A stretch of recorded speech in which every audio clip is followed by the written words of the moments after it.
করছিস কি আজে বাজে করছিস? এইগুলো করতে বললাম তো তোকে। হ্যাঁ, কে দাগেরটা করো, কে দাগেরটা, এটা করো, এটা করো। এটা লিখেছিস? সেই ঘরটা পুরোটা লিখেছিস? দেখে দেখে? কেন না দেখে? হ্যাঁ, কি বলতো বন্ধুরা, সকাল থেকে উঠেই যদি দেখি যে চারিদিকে এইভাবে জামা কাপড়ের পাহাড় জমে আছে না, তখন নিজেরই যেন কাজের আর কোনো এনার্জি লাগে, প্রথমেই মুডটা হয়ে যায় অফ। এই যে ছোট ঘরটায় দেখো, ওখানে সোফাতে এক গাড়ি জামা কাপড় হয়ে আছে, আর এখানে আবার এই যে ছোট ঘরটায় দেখছো ভর্তি জামা কাপড় হয়ে আছে। এগুলো যে কখন আমি গুছাবো আমি জানি না। তো চলো আগে জানালাগুলো খুলে দিই। কালকে প্রচণ্ড রোদ হয়েছিল, তো জামা কাপড়গুলো আগের দিনে যেগুলো ভিজেছিল আর কালকে যা যা কাঁচা হয়েছিল, তো সমস্ত তোমার দাদাভাই বলছে আজকে রোদ উঠেছে, যাও তাড়াতাড়ি করে আগে ছাদে দিয়ে আসো, ছাদে দিয়ে এসে শুকিয়ে যাবে। তো কালকে ছাদে দিয়েছি, আর এই যে তোমাদেরকে দেখালাম এক গাদা জামা কাপড় হয়ে আছে। তো কখন আমি গুছাবো আমি জানি না। এখন সকাল প্রায় ধরো ওই 8:30 9টা বেজেই গেছে। রান্না আছে, ছেলেকে পড়াতে বসেছি, আর এই যে সকালবেলা পড়াতে বসলে ওকে টাইমটা আমার একেবারে ওয়েস্ট হয়ে যায়, মানে সকালবেলা আর কোনো কাজকর্ম হবে না। তো যাই হোক, পড়াতে তো হবে। তো চলো এদিকে জানলাগুলো আগে খুলে দিই, তারপরে যাবো হচ্ছে ছাদে জামা কাপড়গুলো, ভিজে জামা কাপড়গুলো আছে, ওগুলোকে শুকোতে দেবো আগে। রোদটা প্রচণ্ড উঠেছে, চলো তোমাদের দেখা। নমস্কার, কেমন আছেন সবাই? আশা করি ভালোই আছেন। আমি সুদেশনাস রান্নাঘর অ্যান্ড ব্লগে আরও একটি নতুন ভিডিও নিয়ে হাজির হয়েছি আপনাদের সামনে। পৃথিবীর যে প্রান্ত থেকে ভিডিওটি দেখছেন প্রত্যেককে আমার এই ভিডিওতে প্রথমেই ওয়েলকাম জানাই। আজ রোদটা দিয়েছি প্রচণ্ড, জানেন তো। এই যে সকালবেলা উঠে দেখছেন এখন বাজে হচ্ছে 8:30, তো দেখলে মনে হবে যেন বেলা 12টা, ঠিক বেলা 12টার মতো রোদ দিয়েছে। তো উঠে আগে ওই জন্য জানালাগুলো খুলে দিলাম। সকালবেলার যে মুক্ত বাতাস সেটা ঘরের মধ্যে প্রবেশ করলে না মনটা যেন এমনি একটা পজিটিভ হয়ে যায় সকাল থেকেই, জানো তো। তারপরে আমি একটু ফ্রেশ হয়ে নিলাম। এবার কি বলতো, সকালবেলার যে সমস্ত কাজকর্মগুলো আছে বাসি সেগুলোতে লেগে পড়বো। বিছানাটাকে ঝেড়ে নিই, তারপর যখন একটু ঘরটা ঝাড় দেবো।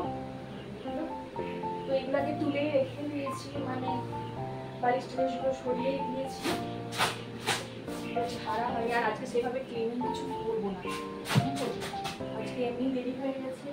আর তারপর আবার রান্নাবান্না আছে, ছেলেকে স্কুলে নিয়ে যায়নি, উঠতে দেরি হয়েছে, বিছানাগুলো পরিষ্কার করে নেবো। আর আজকে আবার যে মোছে সেই ভিডিও আসবে না, মোছা দিদি আজকে আসবে না।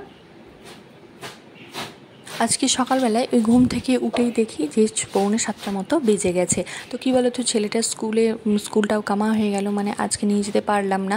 তো সেই জন্য ভাবলাম যে মানে তাড়াতাড়ি করে একটু এই ঘরের কাজগুলো সেরে নিয়ে তারপরে রান্নার দিকে চলে যাই, কারণ বেলা হয়ে যাবে। তো কী বলো তো, আজকে উঠতেই একটু বেলা হয়ে গেছে। আর এমনিতেই দেখবে সংসারে মানে টাইম মতো উঠলে মানে নিজের কাজটা নিজের টাইমে হয়ে যায়, কিন্তু কী বলো তো একটু যদি দেরি হয় না, তখন যেন কাজে আর কোনো বাদ পাওয়া যায় না। তো যাই হোক, এই যে উঠেই দেখি 6:45 বেজে গেছে, আর ছেলেটার স্কুলটা কামাই হয়ে গেল। তো কি হয়েছে বলো তো, অ্যালার্ম দিয়েছি, তো অ্যালার্মটা বন্ধ করে না তারপরে ঘুমিয়ে পড়েছি।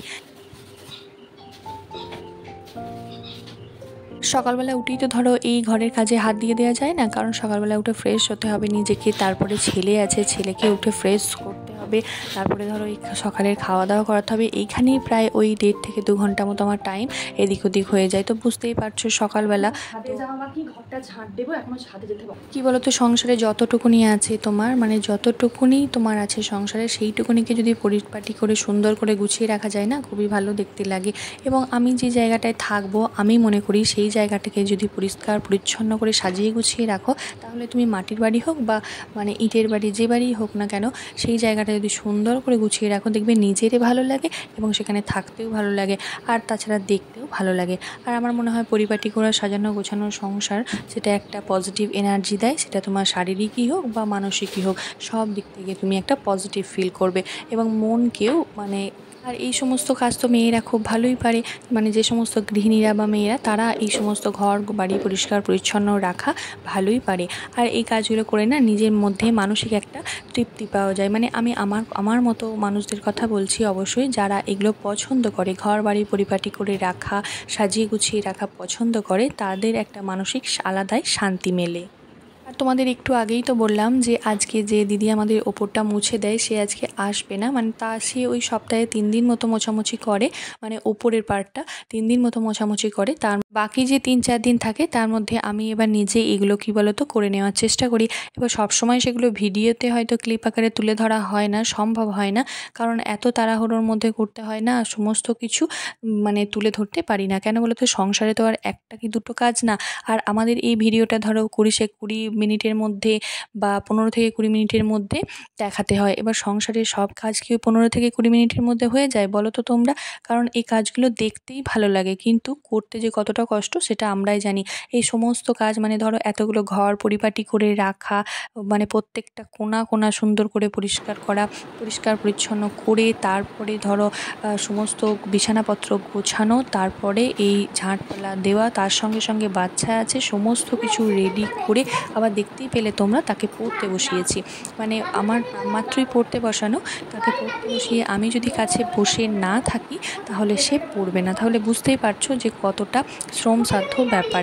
তো সংসারের এই কাজগুলো দেখতেই ভালো লাগে, কিন্তু করতে অনেকটা পরিশ্রম লাগে এবং অনেকটা ঘামও ঝরাতে হয়। আর এটা এই 3-4 মিনিটের মধ্যে হয়ে অবশ্যই যায় না, এখানে প্রায় 1.5 থেকে 2 ঘন্টা আমার টাইম লেগে যায়। এইদিকে দেখো আমার কথা বলতে বলতে মানে ঝাঁট দেওয়া সমস্ত ঘর এবং এইগুলো ডাস্টবিন বালতিতে তোলা সমস্ত কিছু হয়ে গেছে। এবার ভাবলাম যে ওই যে দেখছো না আমাদের মানে ওই রুমে মানে সোফার ওপর দিয়ে দেখলে অনেক কিছু জড়ো করা আছে, তো ছেলেকে বলেছিলাম যে বাবু চল একটুখানি আমার সঙ্গে হাতে হাতে হেল্প করবি, বালিশগুলো ওই যে জড়ো করে রেখেছি, শুধু এখানে দুটো রেখেছি, তো আরও অনেক বালিশ পরে নিয়ে গেছিলাম। সমস্ত ঘরের বালিশই এত রোদ উঠেছিল দেখে না, সমস্ত বালিশই আজকে রোদে দিয়েছিলাম। জানো তো আমি এরকমই করি যে অনেক দিন বৃষ্টির পর যখন একদিন রোদ ওঠে না, আমি সমস্ত কিছু রোদে দিই, মানে বালিশগুলো তো অবশ্যই একটু রোদে দিই। কোনটা? এই তো ইয়াক ইয়াক মানে চামড়ি গাই, বলো বলো চামড়ি গাই। এবার এবার নিচে করো। এই যে এখন একটু ছাদে এলাম, পরিমাণে রোদটা শুধু দেখো, আকাশটাকে একবার দেখো কি পরিমাণের রোদ। এখন যদি এগুলো এই যে শুকাতে দিয়ে দিই তাহলে 1 ঘন্টার মধ্যে শুকিয়ে যাবে, যা রোদ আছে আজকে। ওই জন্য আজকে তাড়াতাড়ি করে আরও করে নিলাম। ওই যে দেখো ওখানে দুটো পাশ বালিশ রোদে দিয়েছি। এই বর্ষার ওয়েদারে কেমন যেন একটা ফ্যাসাদ করছে, তো সেই জন্য দুটো আজকে রোদে দিলাম। চলো এখন জামা কাপড়গুলো শুকোতে দিই। এদিকে কাজ মোটামুটি কমপ্লিট, এবার রান্নাঘরে রান্নাবান্না আছে, ওইগুলো হলেই হবে। চলো আপাতত এখন তো ছেলে বেশ কিছু ওই বালিশ এনে আমাকে ছাদে দিয়ে দিয়েছিল রোদে, তো আমাকে আরও একবার মানে ছাদে ওঠানামা থেকে একটু কম হয়েছিল, কারণ আজকে সারাদিনে এই সমস্ত কিছু দিয়ে তোলানামা করতে করতে প্রায় আমার 6 থেকে 7 বার আমি ওপর নিচ ওঠানামা করেছি।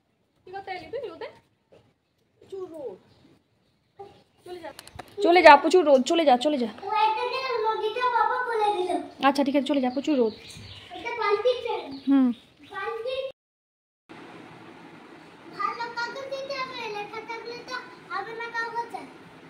ওতে লেখা যাবে, তুমি দেখো তুমি তো হিজিবিজি কাটবে, ছিঁড়বে, ওতেই হবে। আগস্ট মাসে ছেড়ে দিয়েছো? আগস্ট মাস তো এখনো শেষ হয়নি। হ্যাঁ ঠিক আছে। গুটু গুটু গুটু গুটু গুটু গুটু গুটু গুটু গুটু যেদিকে তোমরা দেখলে একটু ছেলের সাথে বকবক বকবক করলাম, কারণ ওই আর কি খেলার ছলে যা যা করে সেগুলোই আমার সাথে শেয়ার করার চেষ্টা করছিল বা বলার চেষ্টা করছিল।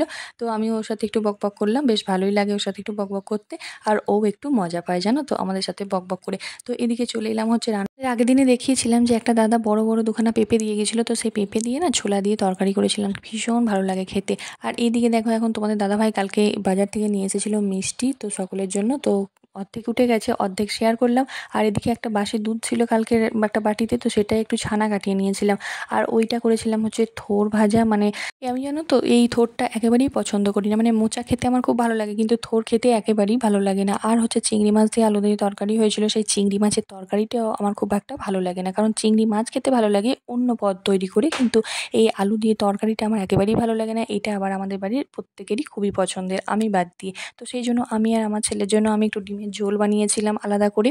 আর এইদিকে দেখো আমি এখন বাসনগুলো যেগুলো আর কি এক্সট্রা ছিল সেগুলো একটু টুকটুক করে ধুয়ে নিলাম।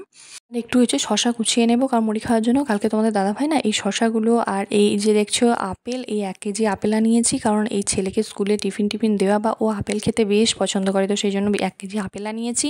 আর ওই যে শশাগুলো এনেছে, আর ওই যে দেখছো এগুলো এখন একটা শশা কেটে নেব, একটা আপেল বার করে রেখে দেবো, ছেলে খাবে। আর এই যে আদা, কালকে আমার না একটু আদা নেই জানো তো, আদাটা কালকে রাতে ভেবেছিলাম যে কেটে মানে বেটে রেখে দেবো, রাতে রান্নার সুবিধা হবে, কিন্তু ভুলেই গেছি। তো এখন তাড়াতাড়ি করে এই যে সকালবেলা রান্নার সময় খুবই তাড়াতাড়িভাবে করছিলাম আদাগুলো, তা না হলে রান্না স্টার্ট করতে পারবো না, দেরি হয়ে যাবে জানো তো। অর্ধেক রান্না বসিয়ে দিয়ে এইদিকে আমি এখন আদা কেটে নিচ্ছিলাম।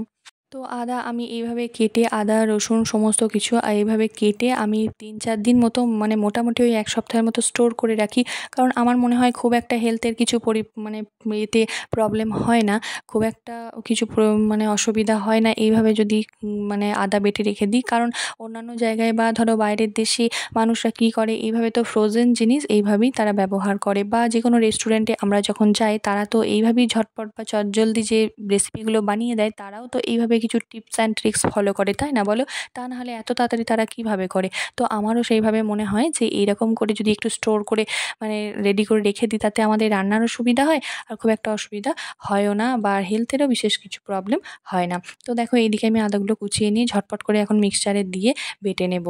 বেশ কিছু কাজ বাকি রয়ে গেছে, আজকে অনেকটা জল তুলতে হবে, সাবমার্সেলটা চালাতে হবে। তো আমি যেহেতু অ্যাকোয়াগার্ড ব্যবহার করি না, তো সাবমার্সেলের জলই ব্যবহার করি, তো সেগুলোকে একটু স্টোর করতে হয় রান্নার জন্য বা খাওয়ার জন্য।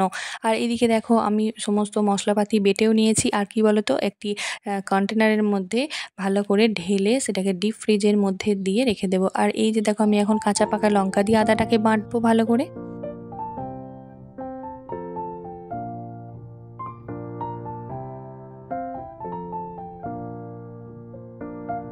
তো আজকে এত কাজের মধ্যেও আমার একটা কাজ বেড়েছে, সেটা হলো এই যে মিক্সারের বাটিটা এখন নিয়ে গিয়ে যে বসিয়ে সুইচটা কী বলো তো, মিক্সারের বাটিটাকে ঠিক করে মানে টাইট না করে, ফিক্সড না করে আমি দিয়ে দিয়েছি সুইচটা, আর ব্যাস ওই যে ঘুরে সমস্ত আদা এবং লঙ্কা চারিদিকে ছিটকে একেবারে বেরিয়ে চলে গেছে। তো আমারও মানে কাজ বেড়ে গেল আবার, তো সমস্ত আদাকে ভালো করে ধুয়ে আমার হয়েছে গন্ডগোল, আমি মানে চেপে না ধরে এই কাজটা করে দিয়েছি। তো যাই হোক, আবার সমস্ত কিছু ভালো করে ধুয়ে আবার মিক্সারের বাটিতে দিয়ে বেটে এই যে তারপরে রেডি করে এখন ঢেলে নিচ্ছি। তো যেদিন দেখবে বেশি কাজ সেই দিনই হবে তোমার যত গন্ডগোল। তো আজকেও আমার এরকম একটি গন্ডগোল হয়ে গেছিলো। তারপরে আমি সমস্ত যে বাসন থালাগুলো একটু আগে তোমাদের দেখালাম যে মেজেছি, সেগুলো এখন ভালো মতো করে মুছে নিয়ে না জায়গা মতো সেট করে দিয়েছিলাম। তো এদিকে আমার রান্নাবান্নাও মোটামুটি হয়ে গেছিলো, এদিকে দেখো চিংড়ি মাছের তরকারিও হয়ে গেছে, আর ওদিকে ডিমের ঝোল সমস্ত কিছু রান্নাবান্না হয়েও গেছে। তো সমস্ত যেগুলো টুকিটাকি বাসনপত্র মাজি, তো সেগুলো একটু মেজে নিয়েছিলাম। তারপরে এই যে দেখছো জায়গা মতো সেট করে দিলাম। তোমাদের তো বললামই যে আমি একটু জল স্টোর করতে হয় আমাকে, আমি বালতিতে সেজন্য জল বেশি করে তুলে রাখি, রান্নার কাজে ব্যবহার করি, আর কিছু বোতলে তুলে রাখি যেগুলো খাওয়ার জন্য ব্যবহার করি। তো মোটামুটি এগুলো কাজগুলো কমপ্লিট হয়েই গেছে। আর এইদিকে আমি এখন ছেলেকে বলেছিলাম মানে বোতলগুলো এনে দে, যেগুলো ওপরে ইউজ হয়, তো সমস্ত বোতলে তো জল তুলতেই হবে।